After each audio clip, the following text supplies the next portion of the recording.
mga ka-DIY, ito na yung ating power micro amplifier. Sa testing natin ngayon. Kaya natin yung audio.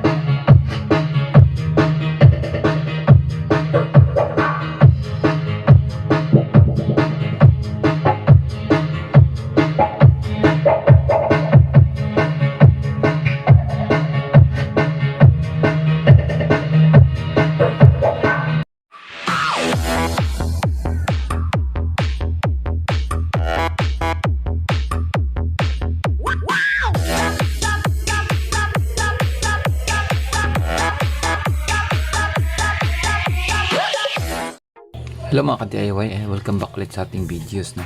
So in today's videos mga ka-DIYs, meron tayong symbol na power micro amplifier. So ito yung trending ngayon sa ating group, dun sa Facebook group natin sa About Electronics. Yung mga amplifier is balit lang na amplifier.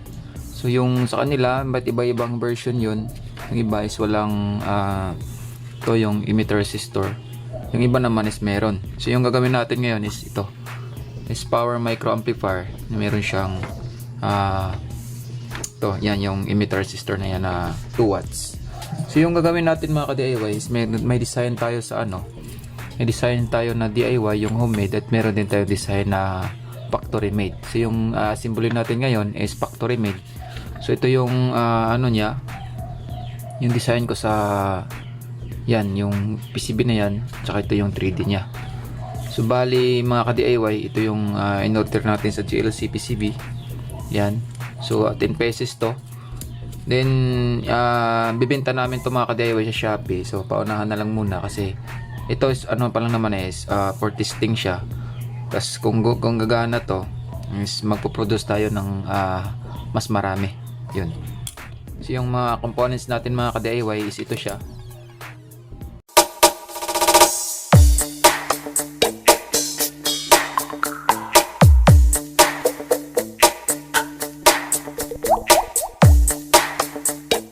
Tayo ditong resistor, yan, 8 piraso yan, naka-label yan din sa ating board dito, tsaka nandito na rin yan.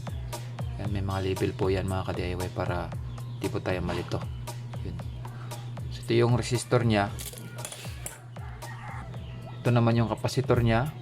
So bali sa akin yung gagamitin ko is simbalyo lang kasi mas maganda tingnan pag pero ito mga ka-DIY, yung talagang input nya is 4.7. Yan, 4.7, at saka yung sa naman niya sa feedback is 47. Yun. So bali ito yung dalawa na yon. Isang mylar, isang ceramic pala. So 150. Yan.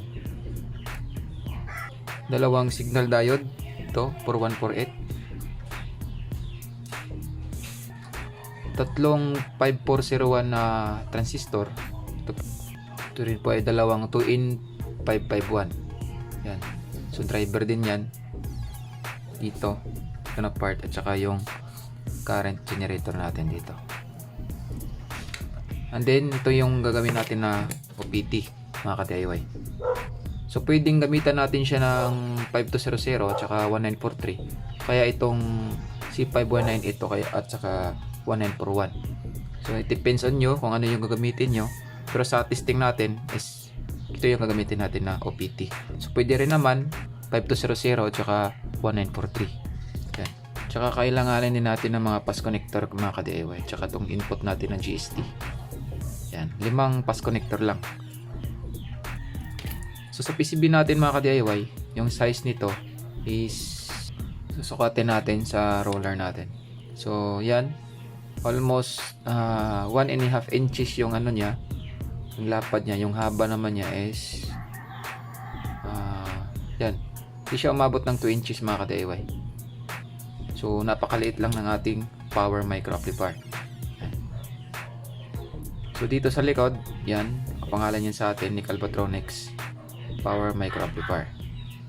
So yun. So Sa part na to mga ka-DIY, itatanim natin yung ating mga components and then stay tuned lang at ita-timelapse natin.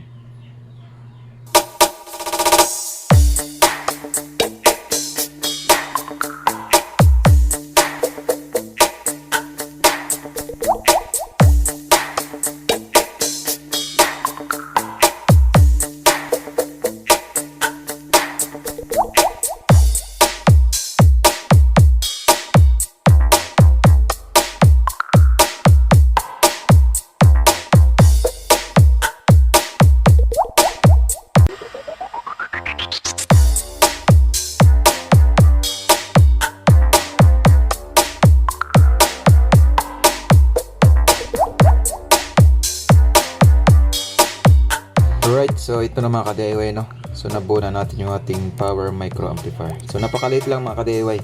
Yun. So kung ikukumpara natin to sa ano, sa ano ba dapat yung meron dito na i-compare? Parang ito, charger. Ito yung charger natin, yan. So halos magkasing laki lang sila. Yun, no? So sinukat naman natin to kanina. 1 and 1/2 by 2 inches. Yun. So, yung gagawin natin ngayon, testing natin. So, bago natin siya testing, audio test natin is kakabitan natin siya ng heatsink. Yung kanyang OPT para safe yung ating output transistor. So, kahit anong heatsink, so meron ako dito sa computer to na luma eh. Tinanggal ko lang. And then, lalagay ko dito. Scroll lang natin para mas safety yung ating amplifier. So bago nga siya nga pala mga DIYs, pagkabit ng heatsink is gagamit tayo ng insulator, no. Ito yung Mica insulator natin para i-wash short yung ating collector. Kasi yung collector natin mga DIYs, body yan ng transistor ng OPT. So pag kinabit natin dito tapos walang Mica, siguradong sasabog yung power supply natin. Yan. So ganyan lang. So lalagyan lang natin ng silicone compound para makapenetrate yung ano niya, yung heat niya. So gagamitan natin ito, heatsink compound yan. So ito mga ka-DIY, yan, nalagyan natin siya ng heatsink compound. So kakabit lang natin dito, yan, then lagyan natin ng screw.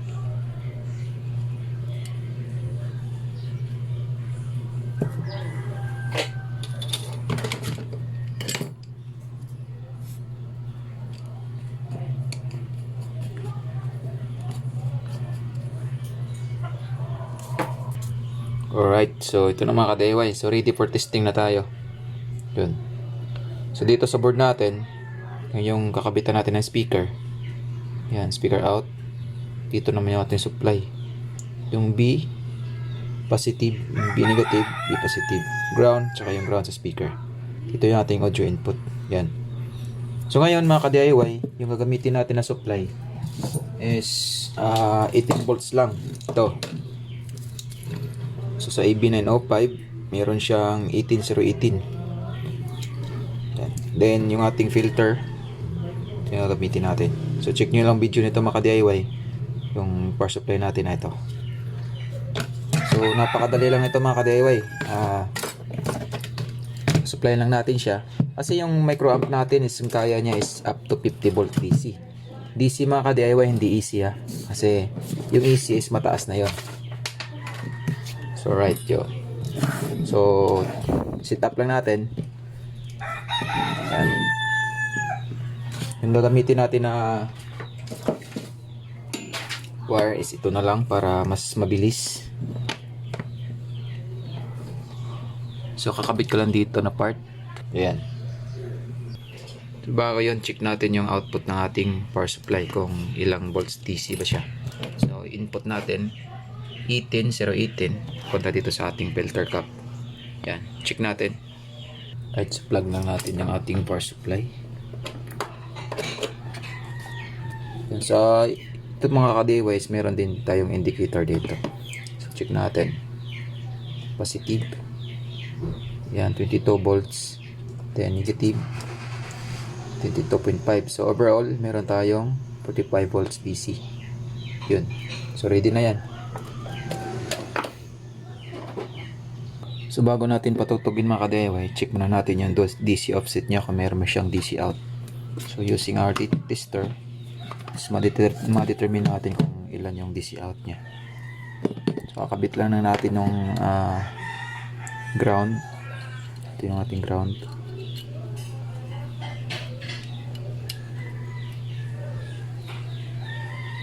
Yun.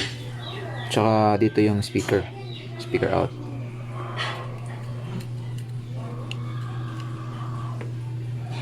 So mas maganda mga ka-DIY kung pass connector yung gagamitin natin. Yan yung setup niya. Then sa supply naman, itong itim na to is negative.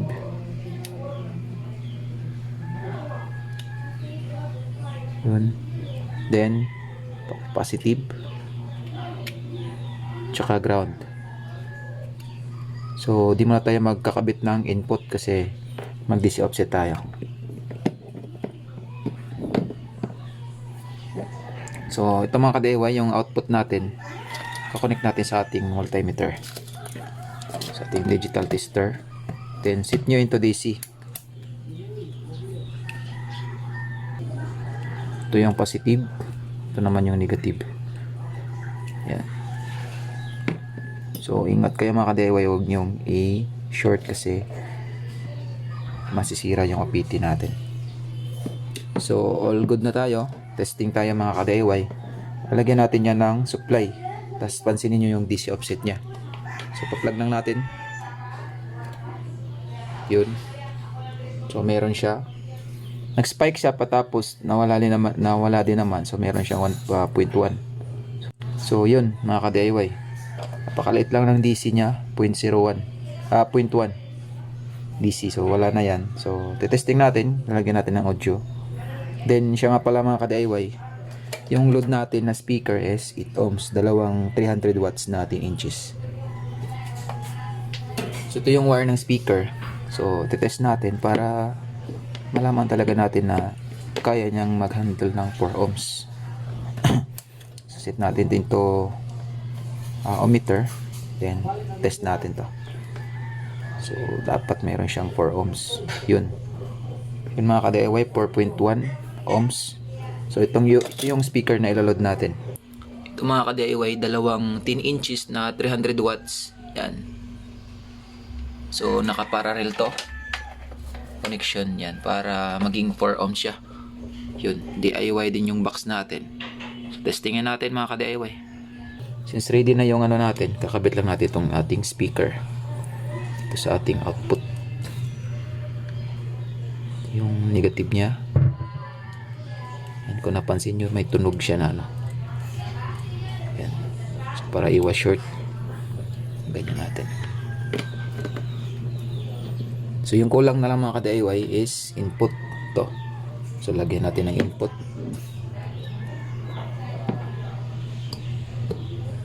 Yan. So dito ko nilagay yung input ko mga ka-DIY. So dadaan sa ating potentiometer yan. So wala tayong gagamitin na ano ngayon, processor. Dadirect lang natin sa cellphone o kaya computer. So right, all set na tayo mga ka-DIY, no? So connect na natin yung ating audio input. Yung gagamitin natin is cellphone lang. So testingin natin. Plug muna natin dito. Yun. Then yun. So volume natin mga ka-DIY.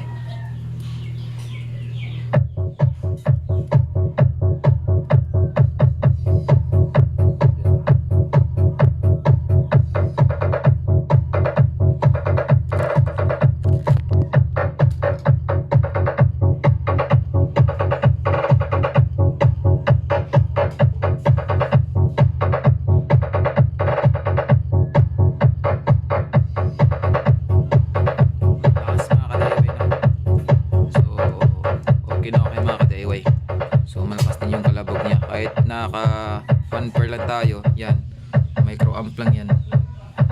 Testingin natin yung AC nya, kung ilan yung i-output nya na AC.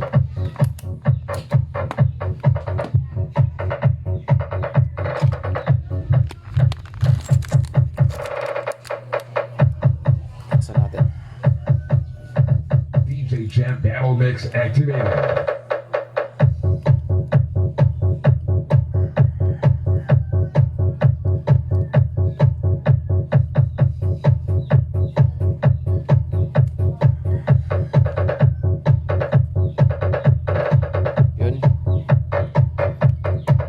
kanyang nilalabas na output mga ka-DIY. So lakasan pa natin.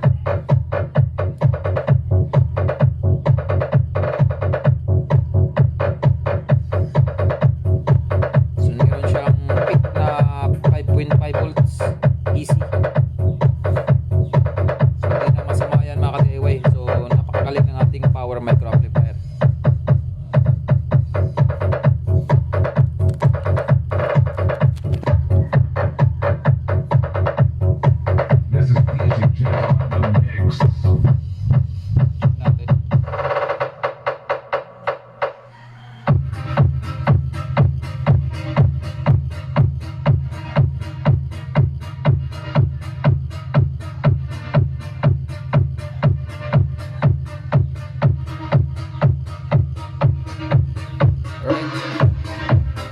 Load natin mga ka-DIY.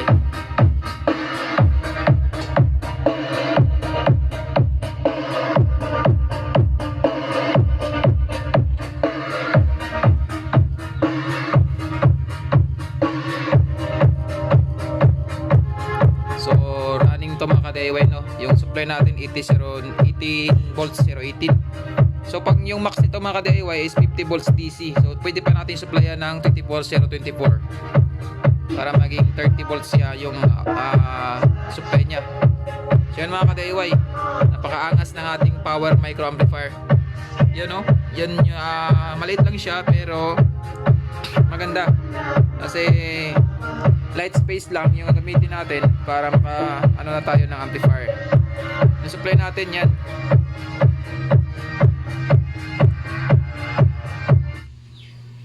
Change music na baka makapirate tayo mga ka-DIY na. Yun.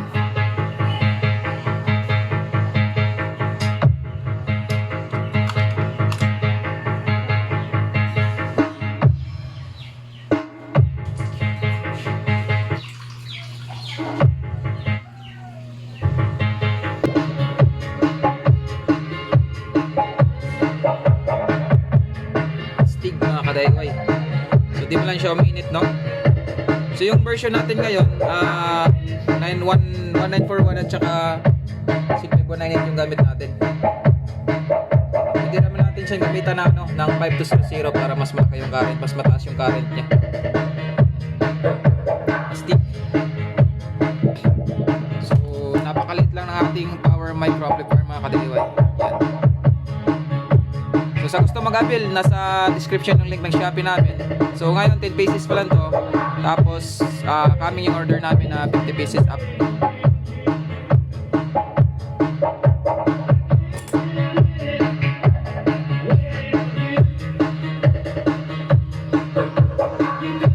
Asan pa natin?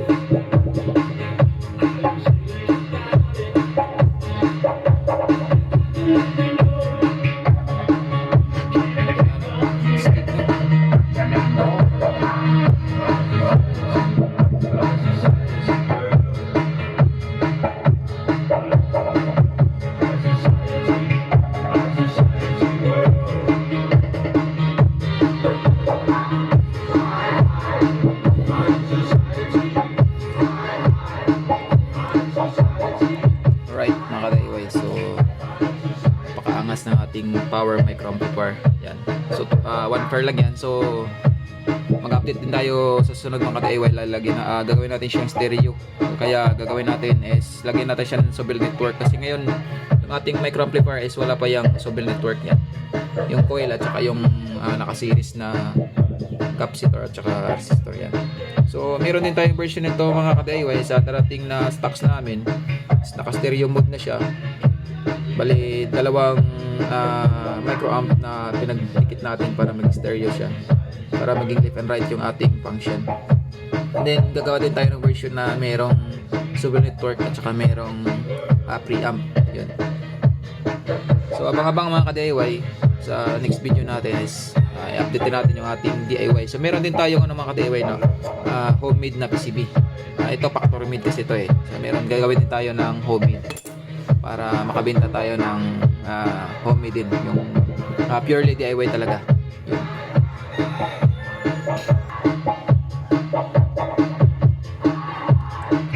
Balik naman natin.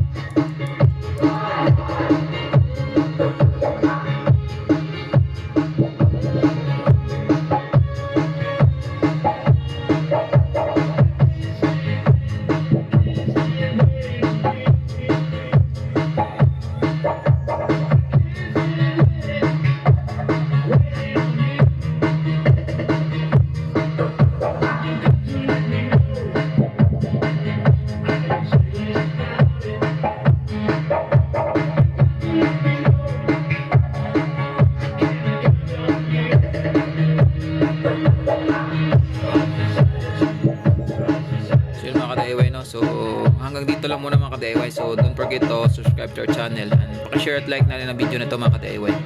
Yun. So see you on the next vlog mga ka-DIY.